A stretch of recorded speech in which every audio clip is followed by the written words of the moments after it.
Good morning and welcome back to another bonus miles video. I wasn't planning on filming today, but we're 2 days out from the triathlon on Sunday, and the app called for a 30-minute primer bike ride and a 15-minute primer jog. So I thought what we'd do, seeing as we weren't too far from the actual park where it's going to happen, is we'd come down here and we'd have a look at where the triathlon is. So this is Annie Williams Park in Bracebridge, and if I read the maps correctly, the transition area is going to be set up here, and this is the swim platform where the swim section is going to start. So we'll start here and we'll swim 200 meters down the river and then 200 meters back past the dock. We climb out over there at the beach, up to the transition area. The river's nice and calm and flat, which would be good for the swim. I've been training my open water swims in Lake Simcoe. It is not calm and flat, quite the opposite in fact. If I understand the map, the bike ride is going to exit to the left out of the transition area, out the road we drove in, and after the bike ride we come back in, and then the run follows out that path to the right of the transition area and across the bridge for the 2.5K run. We're gonna go have a look at both of those. Let's head back to the truck, get the bike out, and see what that part of the course looks like. All right, so we're on the bike and we're headed out of Annie Williams Park towards Santa's Village Drive. And that's gonna take us along the river for 5 kilometers before we turn around and come back. As for this little mini triathlon, it's only a 10K bike ride.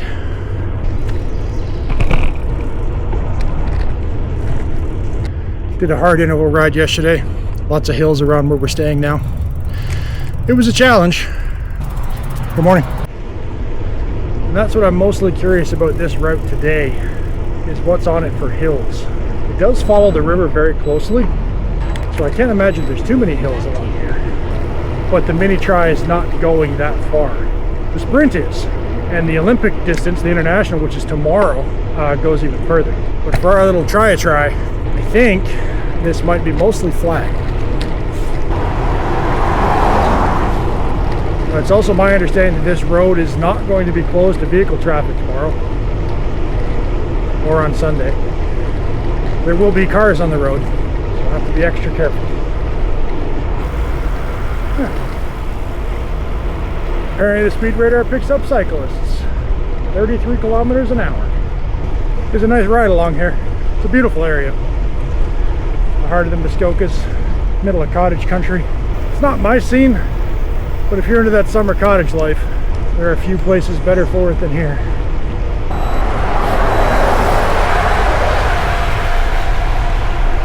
My swims near the end of the week went well. I was a bit worried earlier on. First time getting back into open water for a while.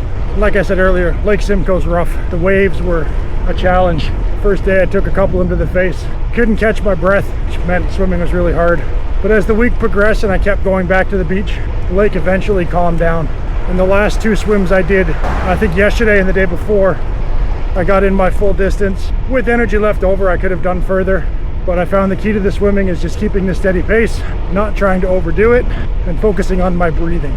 So if I take on water or I struggle with my breath, it just throws my whole rhythm off. But I just need to spend a bit more time in open water. With that river, it's dead flat. And I imagine on Sunday it's going to be like that too. Water temperature is 23 degrees Celsius, so it'll be comfortable.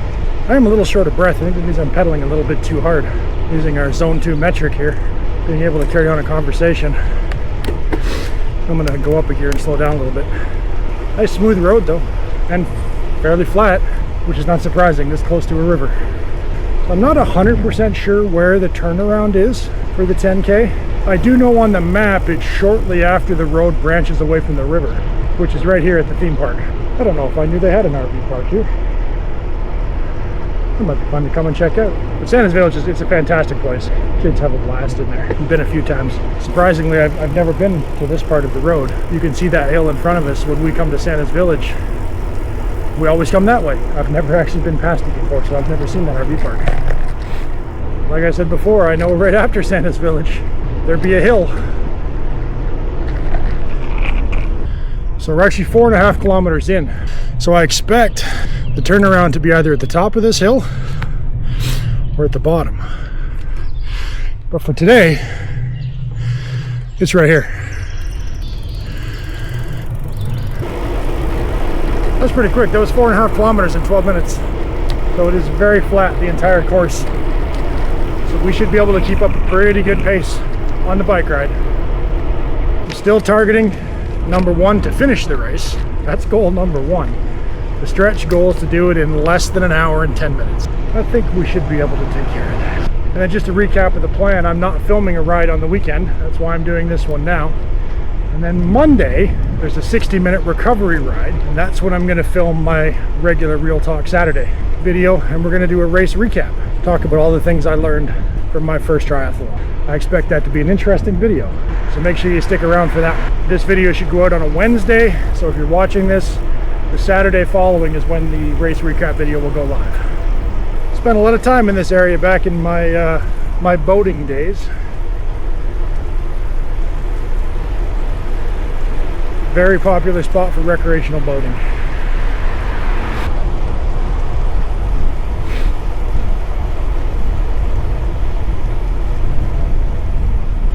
All right, here we are, back at Annie Williams Park.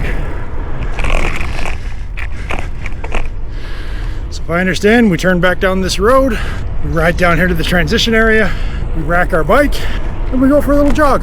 So I expect the transition area is going to be right here. And I'm pretty sure the run exits the other side, and I know it goes across that bridge. Let's see how this works. I've never tried to do the jog with the camera before, but I thought it might be kind of fun. So if the image is shaky and unwatchable, I apologize. Hey, look, an Outback.